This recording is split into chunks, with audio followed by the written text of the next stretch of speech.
Magandang umaga po sa atin lahat. Ngayong umaga po tayo po ay nagpapasalamat sa ating Panginoon at ngayong araw nito ay araw ng Linggo. Welcome po sa ating unang pananambahan ng Church of God's Miracles dito po sa Las Piñas City. So ngayong umaga po ay dadako po tayo sa pagbabasa ng salita ng Diyos na ating pong babasahin. Dito po magmumula ang paksa nating pag-uusapan sa umagang ito. Sabi po rito sa aklat ng Santiago, Kabanata 4, talatang 7 at 8, Submit yourselves then to God, resist the devil, and he will flee from you. Come near to God, and he will come near to you. Wash your hands, you sinners, and purify your hearts. You double-minded. So pagpalain ng Diyos ang pagkabasa ng kanyang salita sa umagang ito, tayo mananalangin. Panginoon, ngayong umaga, maraming salamat o Diyos sa binigay mo sa aming pagkakataon at pribilehiyo, Panginoon, upang ang iyong salita ay aming pong marinig at kami ay patuloy na magkaroon ng kalakasan sa pamamagitan ng iyong salita at mensahe. Ngayong umaga, Diyos, sa umagang ito, pagpalain mo, Panginoon, ang bawat isa sa amin, ang makapakinig, maging sa live stream, Panginoon. Salamat, O Diyos, sa mensaheng pararating mo sa kanila, Panginoon. Sa lahat ng may mga suliranin, kabigatan, tulungan mo sila na makaahon, makabangon, at lumakas, at tumatag, at tumibay ang kanilang pananampalataya sa iyo, Diyos. Ngayong umaga, Panginoon, pagpalain mo ang iyong lingkod na siyang instrumento at kasangkapan mo ng iyong salita sa umagang ito. Sa pangalan ni Jesus. Amen. Amen. So purihin ang ating Panginoon. So dito po sa aklat ng Santiago, Kabanata 4, talatang 7, ay dito po natin kukunin ang ating pong pag-uusapan na may pamagat po na the way to overcome difficulties in life. Ulitin ko po, the way to overcome difficulties in life. Sa pasimula po ng ating pag-uusapan, the constant experience of man is temptation comes and then comes sin. Ito po yung mabigat na karanasan ng buhay ng tao sapagkat kapag dumating ang tukso, ang pagsubok, ay papasok ang kasalanan. If we can figure out on how to overcome difficulties, we can wipe sin off. Pwedeng mawala, alisin o pahiran ang kasalanan sa sanlibutan. The face of the earth. Imagine a world without sin, a world without war. Ang mundo ay maging walang kasalanan at ang mundo ay walang away, walang gulo at walang pagpatay, walang paghihiwalay at lalo na ang mga masasamang gawain sa pitan ng laman at walang pagkagalit at higit sa lahat ay yung tinatawag na ang pagiging arrogance. Now, imagine a world when all sin eradicated, the answer to conquering sin is conquering difficulties. Deal with the cause, not the result. Ulitin ko po, deal with the cause, not the result. How can we overcome and conquer difficulties? We must do two things. Dalawang bagay lang po ang ating pag-uusapan ngayong umaga dito sa aklat ng Santiago, Kabanata 4, talatang 7 at 8. Number 1, ang sabi po rito ng ating kapatid na manunulat, submit to God, then resist the devil. Ito po ang kailangan natin mga kapatid sa ating buhay.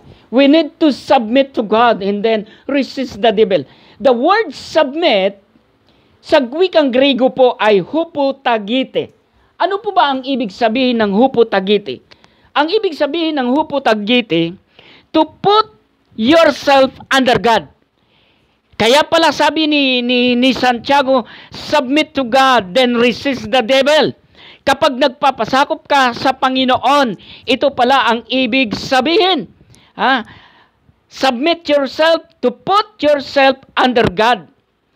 Ang iyong sarili ay hawak ng Diyos or under His care.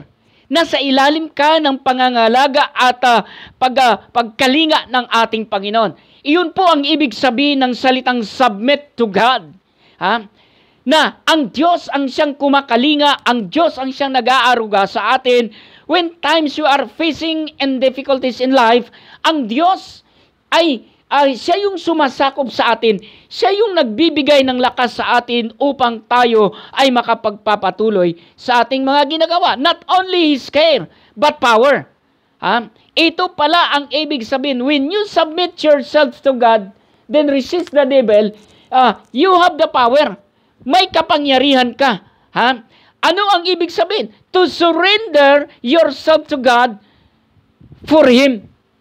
Kapag sinuko mo ang iyong sarili sa Diyos, you are under control by the Lord. To strengthen you so that you can do exactly what He says. Mga kapatid, ito pala ang ibig sabihin. Magagawa mo ang lahat ng bagay ng tama kapag sinabi ng Diyos sa iyo. Kapag ang Diyos ang nagsasabi sa iyo, son, daughters, this is my words. Ito ang gawin mo. Ito ang unahin mo. Ito ang dapat mong gawin para ikaw ay magwagi, para ikaw ay magtagumpay. Mga kaibigan, mga kapatid, simple lamang ang sinasabi sa banal na kasulatan na sinasabi niya kapag nagpapasakop tayo sa Diyos, everything is under control by the hands of God. Ibig sabihin, walang mahirap sa buhay ng tao kapag ikaw ay nailalim o nasasakop sa kamay at kapangyarihan ng Diyos. Ito, ano ang ibig sabihin ng resist? The word resist sa wikang Griego ay antistiti. Ano po ang ibig sabihin ng antistiti? To take a stand against the devil. Wow, mga kapatid, yung pala ang ibig sabihin ng salitang resist. To take a stand against the devil. Wow. Kaya nga kapag ang Panginoon ang siyang naghari sa buhay mo, kapag ang Panginoon ang nagkokontrol, ang naggigiya ng buhay mo, walang mahirap. Bakit? Kasi siya yung kumukuha ng lahat ng iyong hinaharap sa buhay. Siya yung gumagawa ng mga bagay na hindi mo kayang gawin, God can do. Ulitin ko, kapag hindi mo kayang gawin, magagawa ng Diyos sa buhay mo. Yun ang ibig sabihin ng ating Panginoon. Sabi pa nga niya rito, to exert the energy and effort to oppose and defeat the devil and his works.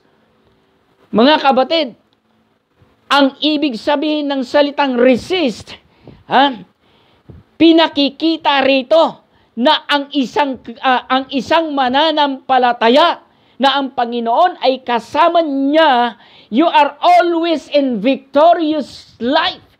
You can defeat the devil and his works.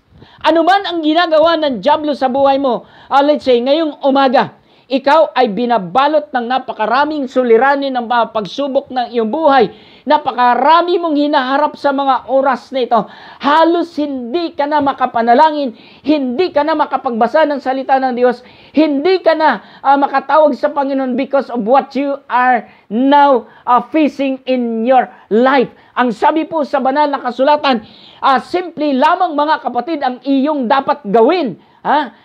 Dapat iyong isipin na ang Panginoon ay palaging nasa iyo upang ikaw ay kanyang samahan sa panahon na ikaw ay nakakaranas ng iba't ibang pagsubok. Ang Diyos ay hindi nagpapabaya upang ikaw ay hindi lumakas at magtagumpay at magwagi ng iyong buhay sa daigdig na ito. Maari ngayong umaga ay napakarami mong hinaharap, napakarami mong iniintindi, napakarami mong iniisip.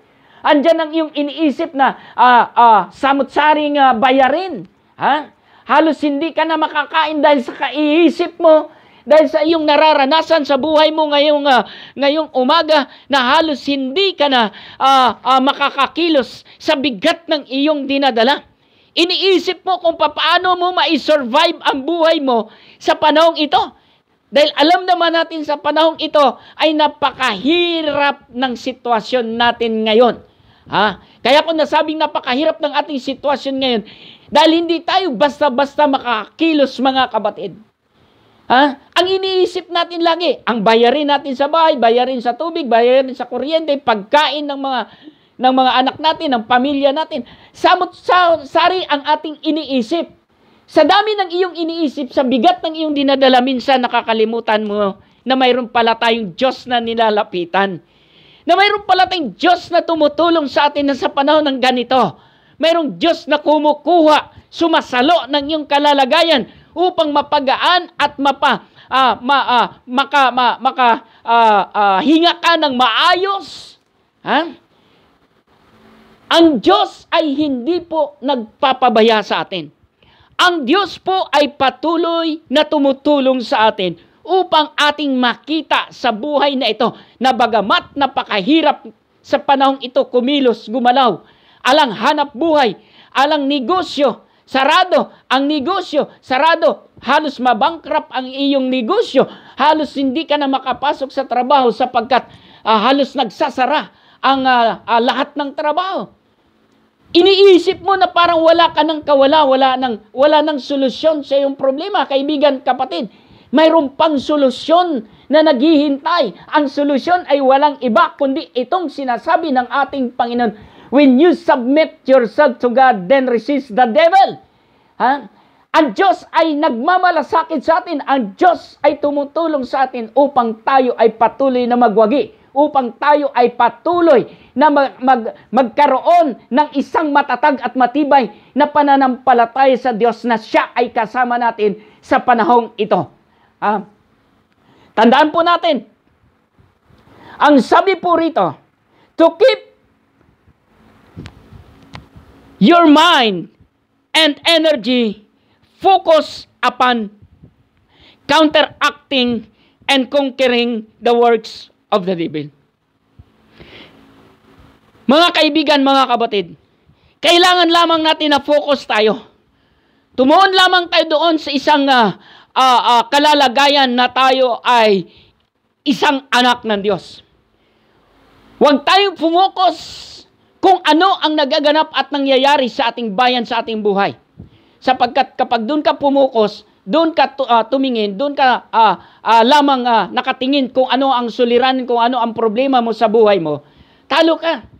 Pero kapag nakafocus ka sa Diyos, nakafocus ka sa Diyos na siyang gumagawa at kumikilos sa iyo, mga kaibigan, mga kapatid, magwawagi ka. Tandaan natin, isang araw may gagawin ang Diyos sa atin kung tayo ay nakafocus doon sa nangyayari sa ating lipunan na itong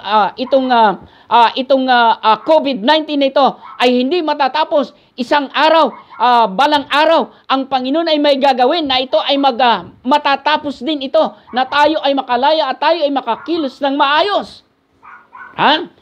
So ang dapat natin gawin, we need to focus on the Lord. Focus tayo sa Panginoon dahil ang Panginoon lamang ang pupwedeng tumulong sa atin. Anong sabi niya? Looking unto Jesus, the author and the finisher of our faith. When you look to Jesus, then you will become a successful Christian in this earth. Sabi nga ng isang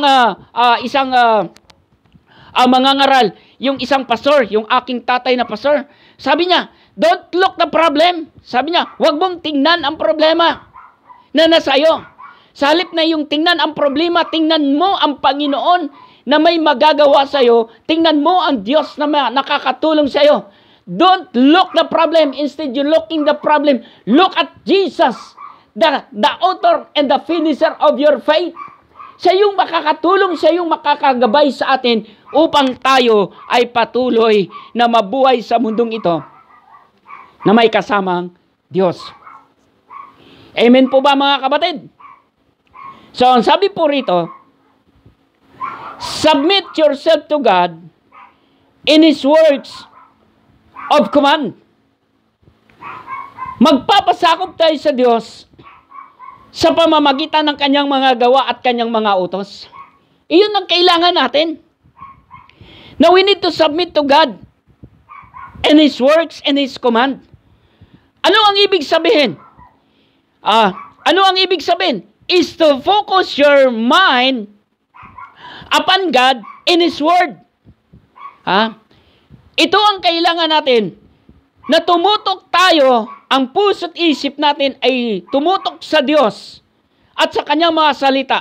Immediately when Satan strikes, immediately when Satan strikes, push it out your mind and begin to think about God. Ito yung dapat gawin ng maraming mga Kristiyano. Ito yung dapat mangyari sa ating puso't isipan, that our mind and our hearts must be focused on the Lord, must be focused on the works of the Lord in His command.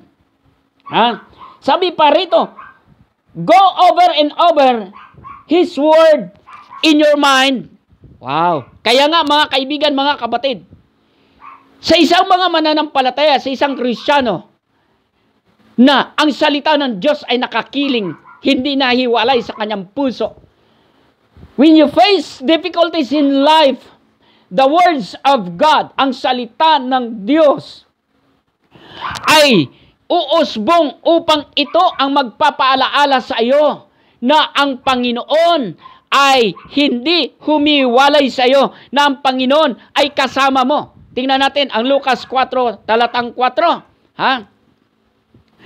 Ang linaw po sa sinabi sa Lucas talatang 4, kabanatang 4, talatang 4,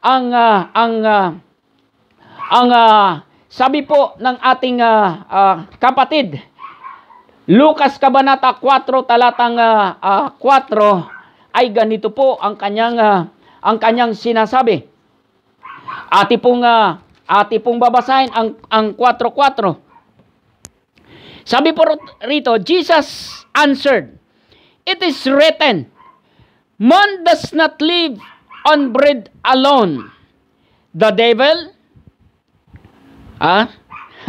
grabe sabi niya, "Man shall not live by bread alone." Sa verse 5, the devil lead him up into the high and show him an instant all the kingdom of the world. Tingnan niyo mga kaibigan, mga kapatid, ang pinakikita rito sa talatang 4. Sabi rito sa talatang 4, man shall not live by bread alone. Ang tao ay hindi lamang nabubuhay sa tinapay, kundi maging sa salita ng Diyos. Kaya nga ang salita ng Diyos ay napakahalaga. Mag-imbak tayo ng salita ng Diyos sa puso natin, kasi yun ang ating sandata. Yun yung magbibigay sa atin ng paalaala sa atin sa panahon na tayo ay may mga dinaraanan ng kahirapan, suliranin sa ating buhay. Kaya ulitin ko ang number 1, submit to God and resist the devil. Pangalawa, ang pangalawa po, draw near to God and repent. Yung paglapit sa Diyos at pagsisisi, ang pagbabalik loob sa Diyos. Ano ang ibig sabihin nito mga kaibigan? This is the greatest privilege in all the world. To have the glorious privilege to approach and draw near to God. Isa pa lang malaking pagkakataon o pribilehiyong ibinigay ng Diyos sa atin nang sinasabi, draw near to God and repent. Isang pribilehiyo na ibinigay ng Diyos sa sanlibutan, na bigyan ng pagkakataon ang mundo, ang maraming tao, ang buong sanlibutan sa pribilehiyong ito na ikaw ay makalapit. The sovereign majesty of His universe, believers can approach God and talk anytime, any place. Yung pala ang ibig sabihin ng draw near to God and repent. Draw near to God and repent. Yung pala yung ibig sabihin, the sovereign majesty of universe, believers can approach God and talk anytime and any place. Saan ka man naroon ngayong umaga, maging ikaw ay nakikinig sa live stream, nandyan ka sa ibang bansa, nandyan ka sa iba't ibang lugar ng bansang Pilipinas, sa buong mundo. Kaibigan, kapatid, anytime you can talk to God, anytime you can talk to God in any place, pwede mong kausapin ang Diyos sa iyong sarili at humingi ka ng tulong, humingi ka ng gabay, humingi ka ng kanyang basbas na ikaw ay kanyang patuloy na gabayan sa lahat ng iyong gagawin. Ang sabi po rito sa Hebrews chapter 4 verse 14, chapter 4 verse 15 and 16, ganito po ang kanyang sinasabi, "Let us then approach the throne of God with confidence, so that we may receive mercy and find grace to help us in time of need." Look at that, mga kapatid. Ang Panginoon, anytime, any place, pwede mong kausapin, pwede mo siyang hingihan ng tulong. Pwede mo siyang tawagan. Kaya anong sabi sa Jeremiah chapter 33 verse 3? "Call unto me, and He will answer thee." Kapag tumawag ka sa Diyos, siya'y tutugon at gagawa siya ng mga bagay na hindi mo kayang gawin.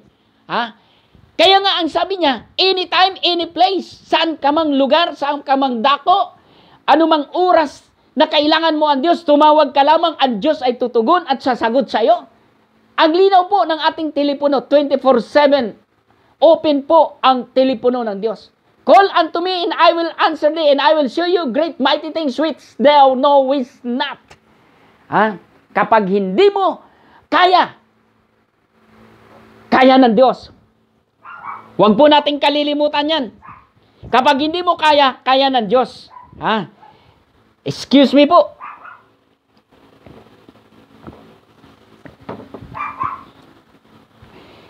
Sabi pa dito sa aklat ng Lucas, sabi ron, all things are possible to God. Lahat ng bagay ay posible sa Diyos. Ang imposible sa tao ay posible sa Diyos. Kaya ang linaw ng sinabi niya ang hindi mo magagawa ay magagawa ng Diyos. Pero, mayroon kang gagawin. Kailangan tumawag ka at lumapit ka.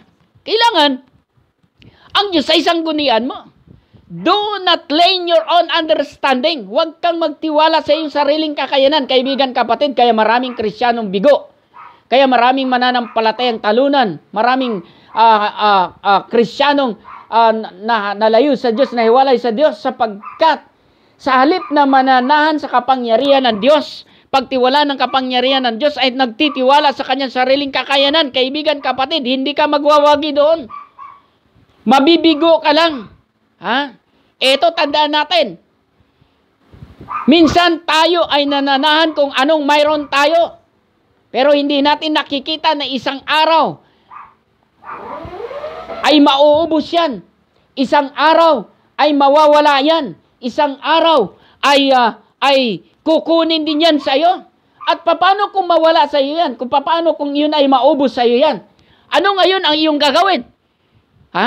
So, siyempre, ikaw ay manghinaan ng loob. Ikaw ay mawalan ng pag-asa. Ikaw ay dismayado na. Isang araw sisisihin mo ang Diyos. Pero, nakakalungkot man sabihin, mga kaibigan, mga kapatid, yun ang resulta ng isang Kristiyano, ng isang mananampalataya na laging nagtitiwala sa kanyang sarili, mga kaibigan, mga kapatid. Wala kang magagawa sa sarili mo kung hindi ka sasamahan ng Diyos. Kaya nga sabi niya, I will be with you. I will be with you. Isaiah chapter 41 verse 10. Fear not, for I am your God. I will be with you. Yun ang kailangan natin, na ang Panginoon ang siyang sumasakop sa atin. Sabi rito, ito pa, sabi niya, the door into God's presence is never closed.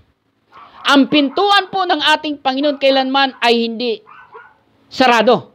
But note, the scriptures teaches the door into God's presence is not only open, hindi lamang daw bukas, but we are strongly urged and encouraged to come near to God. We are strongly encouraged to come near to God, na tayo ay lumapit sa Diyos. Yes, the door in heaven is always open, pero kinakailangan palagi kang lumapit, palagi kang kumatok para palaging bukas para sa'yo. How do we do this? Paano ba natin gawin to? Sabi rito, by reading the Word of God, the Holy Bible, or if we do not have success to God's Word, when the devil strikes, by reviewing verses of the Scripture over and over in our minds. Kaya nga napakasarap na marami kang impact na salita ng Diyos sa puso't isip mo. Napakainam na ang salita ay palaging naiipon sa puso mo, sa isip mo, na sa panahon na makaka-encounter ka ng difficulties in life, the words of God rises up into your hearts. Siya yung magpapaalaala sa'yo. Ano pa? How do we do this? By prayer, by asking God to strength and power, mercy and grace. Kaya pag nananalangin ka at humihingi ka ng lakas at kapangyarihan sa Diyos, yung kanyang awa at grasya ay nariyan. Note, prayer should positive. Dapat ang panalangin natin ay laging positibo. Focusing upon God in His strength and word. Focus upon God and God alone. Get close to God. Draw as near as possible to Him and the glorious promise. Wow! Napakasarap nito pakinggan, mga kapatid. He will come near and embrace you, strengthen you, and deliver you. Ang sarap kapag ang Panginoon ang nagpapalakas sa iyo at ang Panginoon ang yumayakap sa iyo. Once na ang Diyos ang yumayakap sa iyo, once ang Diyos ang nagpapalakas sa iyo, napakasarap ng iyong pakiramdam. Anong sabi niya? Palalayain ka niya, and you delivered. Pangako ng Panginoon yan na palalayain ka niya. This is exactly what God promises. Totoo naman na ang Diyos ay nangako sa atin. Anong sabi niya? Sa 1 Corinthians 10:13. Anong sabi niya rito? No temptation has seized you except what is common to man. And God is faithful. He will not let you be tempted by beyond what can you bear, but when you are tempted, He will also provide a way out so that you can stand up under it. So look at this, mga kabatid. Inam na makita natin kung ano ang ginagawa ng Diyos sa buhay natin. Kasi minsan, wala tayong ibang nakikita kundi ang ating sarili. Minsan wala tayong ibang nakikita kundi yung ating nangyayari sa ating buhay. Minsan wala tayong ibang nakikita kundi kung ano yung nakita ng iyong dalawang mata, ano yung nasaksihan mo, kung ano yung nakita mo, siya yung magpapahina sa iyo. Kaya nga ang sabi rito, wala mga difficulties na dumating sa buhay ng tao na hindi kakayanin ng maraming tao. Bakit sinabi na walang pagsubok na dumarating sa buhay ng mananampalataya na hindi kaya? Bakit? Ito, malinaw ang sinasabi ng ating Panginoon. Sa panahon ng difficulties, ang Diyos ay katabi mo. Kaya sabi niya, hindi niya hayaan upang ikaw ay dumating sa point na manlulupaypay, manghihina. Anong sabi sa Psalms 28 verse 7? The Lord is my strength and my shield. My heart trusts in Him, and I am held. My heart leaps for joy, and I will give thanks to Him and song. Ang sarap, no? Ang sarap na ang Panginoon ang ating kalakasan at ating pananggalang. Kaya sa panahong ito, wag natin alisin ang ating paningin sa ating Panginoon. Wag natin ibaling ang ating pananampalataya sa ibang bagay, kundi ang ating pananampalataya ay patuloy nating ituon sa ating Panginoon. Focus your faith unto the Lord. Focus your faith in Jesus. Kaya sabi niya, when you focus your faith in Jesus, then you will be a successful Christian in this world. Ano pang sabi sa Psalms 40 verse 17? Yet I am poor and needy. May the Lord think of me. You are my help, and you are my help and my deliverer. Oh my God, do not delay. Wow. Kaya nga ang Panginoon ang tumutulong.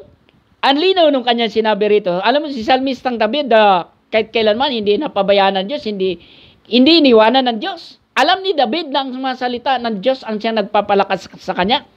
And during the time na David was encounter many difficulties in life, ang salita ng Diyos ay palagi niyang sinasabi. Ito yung sinasabi niya.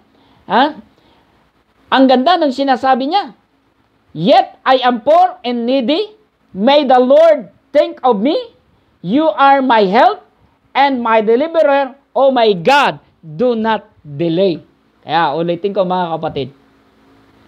Kapag ikaw ay nagpapasakop at lumalapit sa Diyos, kailanman ang gabay at tulong ng Panginoon ay hindi delayed, hindi nahuli. O ano pa? Ito last verse. Dito po ako magtatapos. Sa Isaiah 41 verse 10, so do not fear, for I am with you. Do not be dismayed, for I am your God. I will strengthen you, and I will help you. I will uphold you with my righteous right hand. Sa kamay ng Panginoon, lahat tayo ay secure. Sa kamay ng Panginoon, lahat tayo ay may katiyakan. Sa kamay ng Panginoon, lahat tayo ay provided. Sa kamay ng Diyos, tayo ay hindi pinagkukulang. Sa kamay ng Panginoon, tayo ay binubusog niya araw-araw sa kanyang mga salita. Sa kamay ng Diyos, nariyan ang kanyang pangako na hindi niya tayo pagkukulangin. Sa kamay ng Diyos, dumadaloy ang lahat ng pagpapala. Sa kamay ng Diyos naroon ang divine covering, divine protection, divine guidance. At sa kamay ng Panginoon, nandoon ang ating pag-asa. Huwag natin kalilimutan, mga kaibigan, mga kapatid. So ngayong umaga po, salamat sa Panginoon sa mensaheng ito na inyong narinig. Salamat sa Diyos